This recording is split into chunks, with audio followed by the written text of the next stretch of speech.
Good morning and welcome to Farm Factor. I'm your host, Jamie Bloom. On the show today, Kyle Bauer visits with Kelly Rippel with Kansans for Hemp, who will update us on growing hemp in the state and what we will see in the future with this viable crop. Next up, Akagi brings us the Kansas soybean update. Then Angie Toews meets with Kim Dirks from Tyson Food. He explains what the Tyson of today is. It's not just a chicken company anymore. The Kansas Farm Bureau update is next. And to wrap up, it's Plain Talk with Kyle and Duane. It's all coming up on Farm Factor. Stay tuned.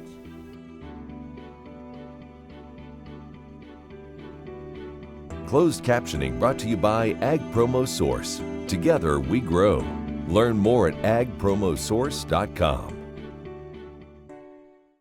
Kansas Farm Bureau has served farm families and rural Kansas for more than 100 years, and we're pleased to offer new healthcare coverage choices for Kansans in 2020 through Kansas Farm Bureau health plans. No matter what stage of life you're in, we'll have options that fit your lifestyle. Plus, our network of providers is one of the largest available throughout the state of Kansas and beyond.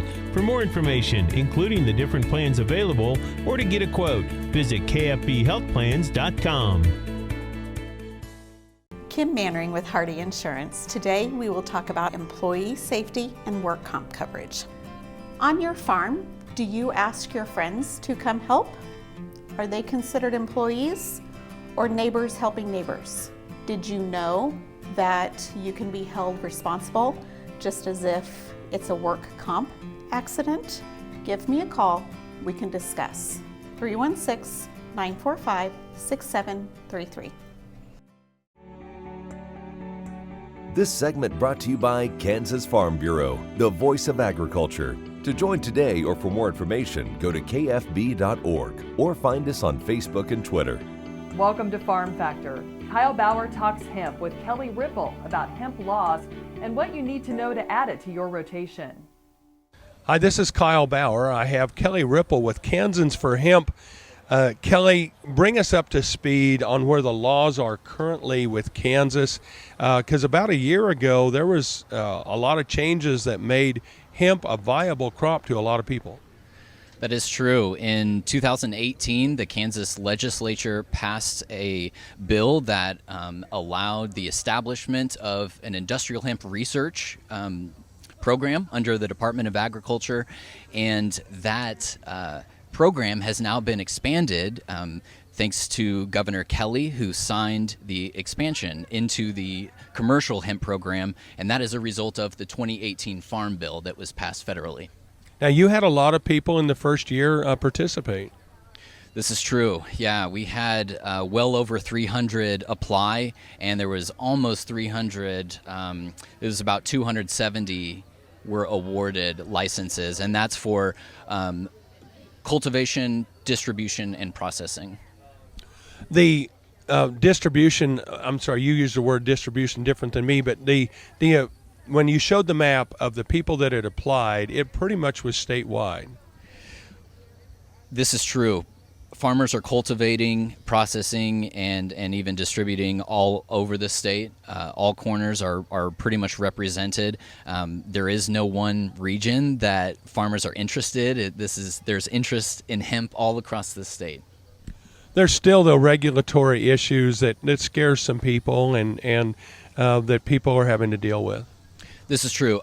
So the way that the 2014 Farm Bill had allowed states to create programs, there is a requirement of becoming licensed by the Department of Agriculture. And Kansas farmers especially are not used to that. They don't have to get licensed to grow corn or sorghum or wheat. And so that is a difference. There are some fees associated with that as well. So that's, you have to account for some investment, of course, into this.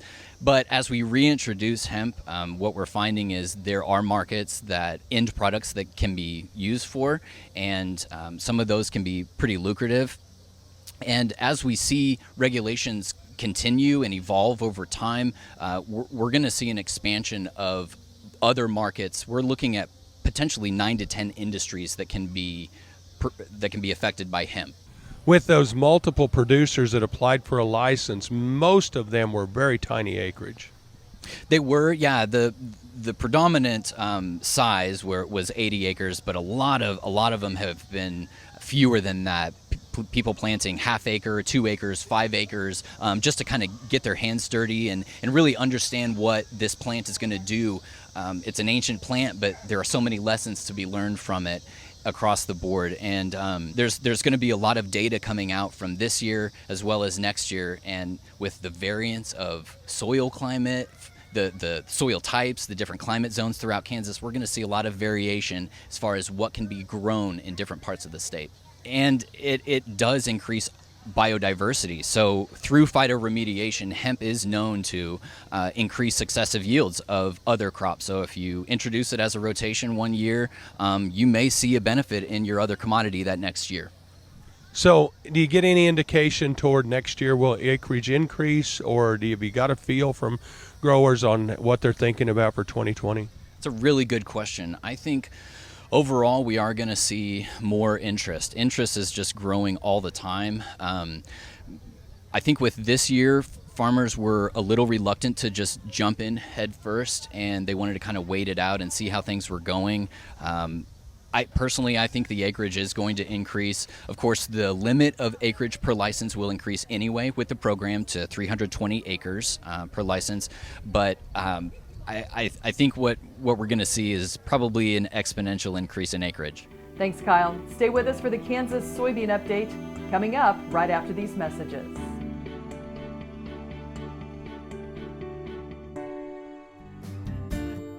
Watch Ag AM in Kansas online at agamandkansas.com. What if sustainability were synonymous with U.S. soy? If energy efficiency, water quality, and soil health help define U.S. soy's value, that future is here, the time is now. To meet end-user demands, the Soybean Checkoff is committing to sustainability that's achievable, worthwhile, and enduring. A message from the Kansas Soybean Commission, the Soybean Checkoff, progress powered by Kansas farmers. My name's Karen Cope, and I have multiple sclerosis. When you have MS, on the outside you look great, but you know what's really going on in the inside is chronic body pain, chronic fatigue. And there's lots of days that I'd wake up and say, oh, please God, help me get through this day. You know, after stem cells, Chloe, my youngest daughter, she was asked by my father-in-law, how's your mom doing? And Chloe said, Grandpa, I've never had a mom like this before, because she was 8 when I was diagnosed, and she really had no other memory of me but being sick. It's really the simple things that we do as a family, like play cards and to be able to win at cards. You know, they all laugh because I used to repeat myself and say, what hand are we on? You know, where are we at? And it's just been really a true blessing from God, and we're really thankful. This segment brought to you by the Kansas Soybean Commission, the Soybean Checkoff, progress powered by Kansas farmers. Welcome back to Farm Factor and the Kansas soybean update. This is the Kansas Soybean Update. It's brought to you by the Kansas Soybean Commission. The Soybean Checkoff, progress powered by Kansas farmers. Liz Hare joins us. She is the Executive Director of the World Initiative for Soy and Human Health. Liz, with the growth of the world population, explain what the U.S. soy's protein-first approach is and the opportunity for plant and animal-based protein to work cooperatively to nourish a growing population. We're really excited about this Protein First campaign. It's a collaboration between the United Soybean Board, American Soybean Association, the U.S. Soybean Export Council, and WISH. And really what we're trying to do is highlight the importance of protein and all types of protein for a growing population in our world. The really exciting thing, especially from WISH's perspective, is that it's our 20th anniversary this year. So for 20 years, U.S. soybean farmers have been committed to finding new markets in emerging economies. WISH works in Africa, Asia, and Latin America, specifically in countries where populations are growing, incomes are growing, and people are, as those populations grow and as those incomes grow, people are spending more money on food, and they're looking for different types of protein and higher quality protein, which is really increasing the opportunity for U.S. soybean farmers to fill those gaps through trade in U.S. soybeans, both through food production, direct food consumption of soybeans, and the production of animal feed in the countries in which we work. And for the 20 years that WISH has been in existence, getting that connection on trade and development in those countries that are in need, like in Africa, Asia, and Central America. That's right. And the Kansas Soybean Commission has been with us all throughout, and we're extremely grateful for the state soybean boards who support the work of WISH because we couldn't do what we do without them. We're able to leverage farmer soybean QSSD state money 6-to-1 with the other funding that we bring in through different programs. So this type of development work that we're doing in the economies that we are in, capacity building type work, we wouldn't be able to do that without the investment of U.S. soybean farmers and the ability to leverage that funding with other funding sources, such as the U.S. Department of Agriculture, that we are doing today. And we have some really exciting partnerships with Kansas, different organizations in Kansas, specifically Kansas State University, the International Grains Program, the Sustainable Intensification Innovation Lab, both through our Amplified Ghana project and our CAST Cambodia Aquaculture project that's pretty new in Cambodia. So we're really excited about those partnerships and really grateful for what we've received from Kansas soybean throughout the years. That is Liz Hare, Executive Director of the World Initiative for Soy and Human Health, as she joins us on the Kansas Soybean Update. It's brought to you by the Kansas Soybean Commission. The Soybean Checkoff, progress powered by Kansas farmers. Learn more at kansassoybeans.org. For Kansas Soybeans, I'm Greg Akagi. Coming up here on Farm Factor, Angie Toews talks with Kim Dirks about Tyson Foods.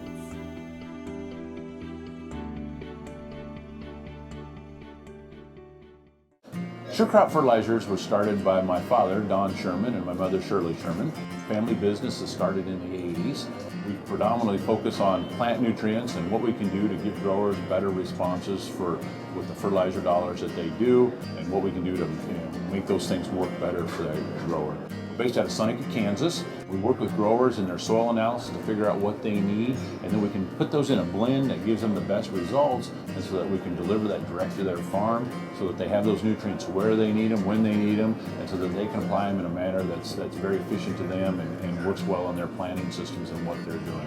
Sure Crop Fertilizers has been around for a long time. We always say we're big enough to take care of everything you need, but we're small enough to do it quickly. You can get a hold of us at 1-800-635-4743. Our website is surecropfertilizers.com, and you can always email me at Corey@surecropfertilizers.com, and with any questions you have, we're glad to answer it and work with you. Kansans have a new choice for Medicare supplement insurance plans. With Medicare supplement insurance plans from Kansas Farm Bureau, you have access to 4 levels of coverage, affordable rates, and service from an organization that served Kansans for more than 100 years. For more information on Kansas Farm Bureau Medicare supplement plans, including rates and to apply, visit kfbhealthplans.com.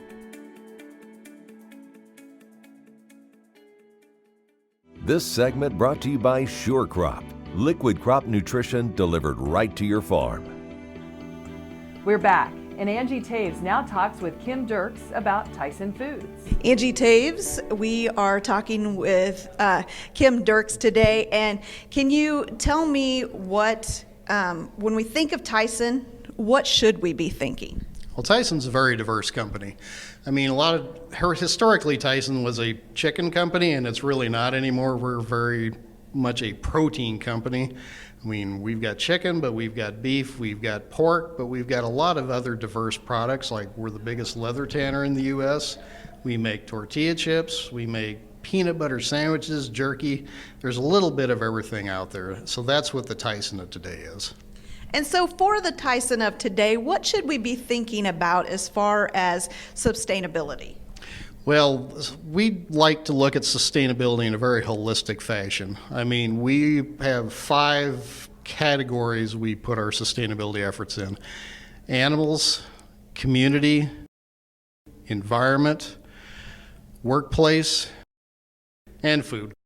As we work on these sustainability efforts, we do not do single solutions. I mean, we just don't focus on water. We just don't focus on greenhouse gases or things like that. It needs to be a systems level approach. So if we're working on something, say in animal welfare, then we're going to stretch that out into, environmental impacts. It's got team member impacts, so that way we're touching all these different bases at the same time, and we're having a much broader impact that way.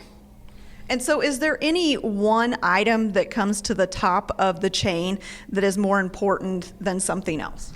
I don't think anything is more important than anything else. I mean, all these have merit, all these have concerns to our consumers, so we view all these equally. And looking down the road, when we talk about the U.S. roundtable and different aspects like that, where do we expect to see Tyson at in that? Tyson's a very active participant in many groups.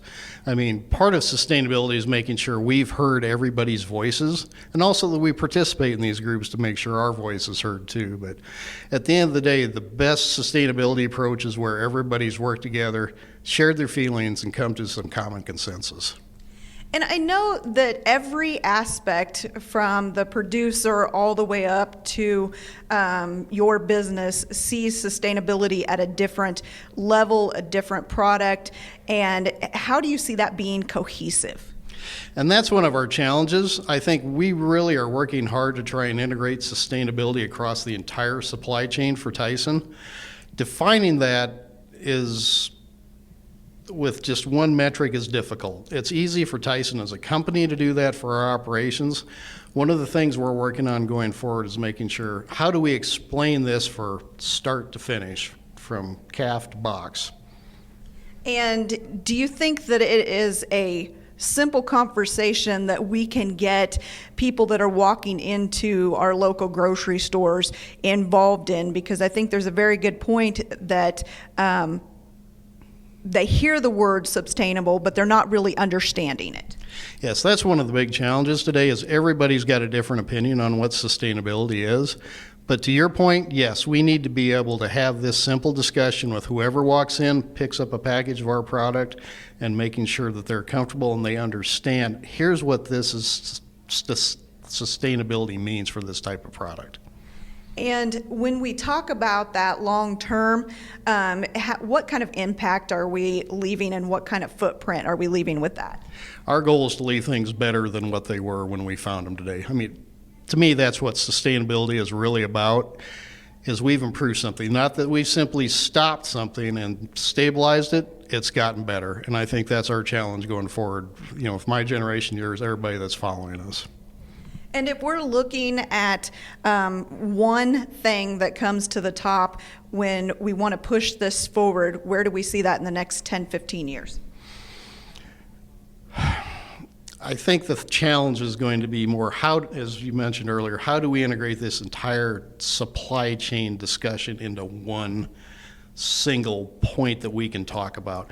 It's such a complex issue, but that's something we need to solve, and it's something I know we're working on today, and in fact, everybody that was on the panel discussion today is working on too.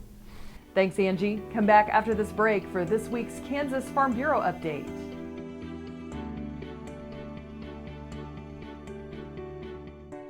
Kansas Corn reminds you that E15 fuel is the right choice for every kind of driver. For the car enthusiast, E15 has higher octane. For the thrifty driver, E15 is priced lower than regular unleaded. For the nature lover, E15 provides cleaner air. For the shopper who buys local, E15 has more ethanol from our Kansas corn farms. Choose E15 for a higher octane, lower price, cleaner American fuel. Message from the Kansas Corn Commission. Learn more at kscorn.com. Okay, looks like it's time for our tour. Welcome to the Fort Wallace Museum. Here at the museum, you're going to find some really interesting stuff, like our replica stagecoach from the Butterfield Overland Dispatch. We've got facades from the fort buildings. We've got an 1870s flag. There's a plesiosaur that was discovered locally. We've got the Ray pump organ collection. We're a little bitty place with a great big story, and we'd love to have you. This segment brought to you by Kansas Farm Bureau, the voice of agriculture. To join today or for more information, go to kfb.org or find us on Facebook and Twitter. Welcome back to Farm Factor and the Kansas Farm Bureau update. So I am the fifth generation on our farm, which was started in 1871. And we are a cattle operation and hay operation.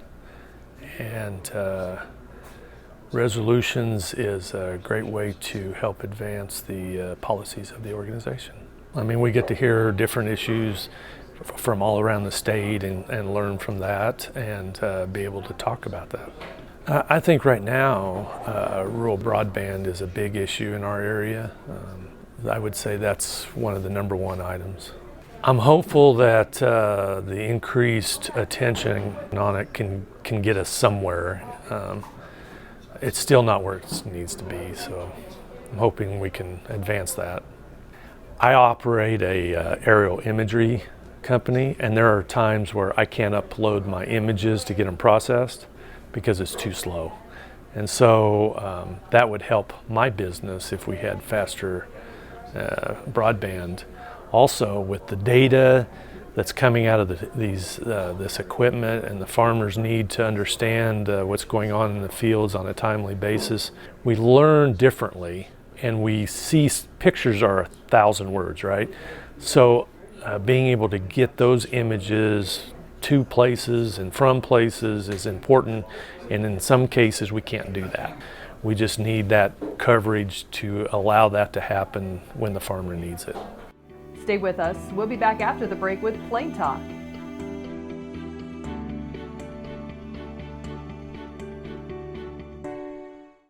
Kansas Farm Bureau has served farm families and rural Kansas for more than 100 years, and we're pleased to offer new healthcare coverage choices for Kansans in 2020 through Kansas Farm Bureau health plans. No matter what stage of life you're in, we'll have options that fit your lifestyle. Plus, our network of providers is one of the largest available throughout the state of Kansas and beyond. For more information, including the different plans available, or to get a quote, visit kfbhealthplans.com. Kim Mannering with Hardy Insurance. Today we will talk about employee safety and work comp coverage. On your farm, do you ask your friends to come help? Are they considered employees or neighbors helping neighbors? Did you know that you can be held responsible just as if it's a work comp accident? Give me a call. We can discuss. 316-945-6733. This segment brought to you by Santa Fe Trail Meats in Overbrook. Let us help feed your family. Welcome back. Now let's see what Kyle and Duane are up to on Plain Talk. Hi, this is Kyle Bauer with Plain Talk. With that guy that always says, I never thought I was going to run till those cops came out of nowhere, Dwayne Toews. You know, it's almost like that tree that ran out in the road, too. It ran right out there. Did you ever have one of those? Had a tree ran right out in the middle of the road? I never have. No, I'm trying to think if I've ever hit a tree. I've hit some other things. Most of the time going in reverse. My dad was always big about that. Driving in reverse? Don't go backwards. You can't get anywhere in life going in reverse. And it's like, no, I mean, if you could back up 2 feet and then go forward, he was all about not going 25 inches because don't back up any further than you have to. So I remember one of my first driving experiences. I was maybe not even of driving age yet, but close. And sand road, did a little oversteer, got to fishtailing in the old pickup and parked it right in the ditch. Fortunately, well, it didn't upset. I wasn't going that fast and didn't hit a tree. There were plenty of trees around, but it didn't get that far in. So Paige, her first car was an Eldorado Cadillac. Yeah. Wasn't new by any means. And east of our house, there was a big chunk of metal in the road. Somebody lost it off of something. And she did not want to hit that. Yeah. So she drove right in the ditch. Like 90 degrees, just right in the ditch. New drivers, it happens. Yeah, exactly. She was famous for coming to me kind of in a huff on that car and going, Dad, you've got to do something about my car. This car will not go more than 65 miles an hour. I just looked at her, and then she walked off. Do you want to recant your statement? My most recent accident was in Mound Ridge, Kansas. Really? My hometown? Yeah, I'm right so proud. there in front of Mid-Kansas Co-op. What did you do? Harvest tour. While I was inside visiting with the folks about harvest, someone put this gigantic pole right off to the right side and just behind the van. Oh, so the tree didn't run out in the road. But the pole appeared. The pole, somebody put it up while I was in there, and so I got in the car, backed to my right, and poof, hit the pole. Well, the bumpers, they shouldn't even call them bumpers on cars anymore. You can't bump anything with them. No, I did. I just up. bumped it. It was just boom. And I think it was $1,084, but who's counting? Yeah, because it encompassed probably molding all the way around both sides. I think it's a whole bumper thing. Actually, somebody else had broken that one last winter, and nobody fessed up to it. And they were able to weld the plastic. Oh, really? And so when I took it back to him this time, he said, I don't think we can weld this. Don't think I can pull that off? Yeah. Your fact or fiction question of the day, Kyle Bauer. Puppies, like humans, have 28 baby teeth. Fact or human? Fact or fiction? Fact or human? 28. Oh, 28. My goodness. Well, I know they have baby teeth. Don't know for sure when they lose them. 28. Yeah, that seems about right. I'll go with fact. Yeah, that'd be 12 up, 12 down. 12 up, 12 14, down. Or 14. Yeah. Depends on how you want to get to 28. Well, is that right? It is. They do have 28. Well, you stop and think about a dog. It looks, actually, when you think about looking in the mouth of a dog, it looks about the same as the number of teeth. It's not like when you look in the mouth of a shark. I mean, when you look in the mouth of a shark, there's a lot more teeth. I got to admit, I've never looked in a shark's mouth before. Well, you shouldn't do that, I'll tell you. Interestingly enough, puppies don't have any molars. They get those for the first time when they come in. Oh. They're not born with any molars. Right, yeah. They have all those long razor teeth. Yeah. Aren't they sharp? Sharp. Really sharp. Amazing. I don't know why God made them with such sharp teeth. It's not like it's really... a defense mechanism. Okay, to defend themselves against their mother? Well, they weren't always at home, on the couch. They were in the wild. Oh, that's right, 10,000 years ago. Thanks for joining us. I'm your host, Jamie Bloom, and I hope you enjoyed today's show. See you next week on Farm Factor. Closed captioning brought to you by Ag Promo Source. Together we grow. Learn more at agpromosource.com.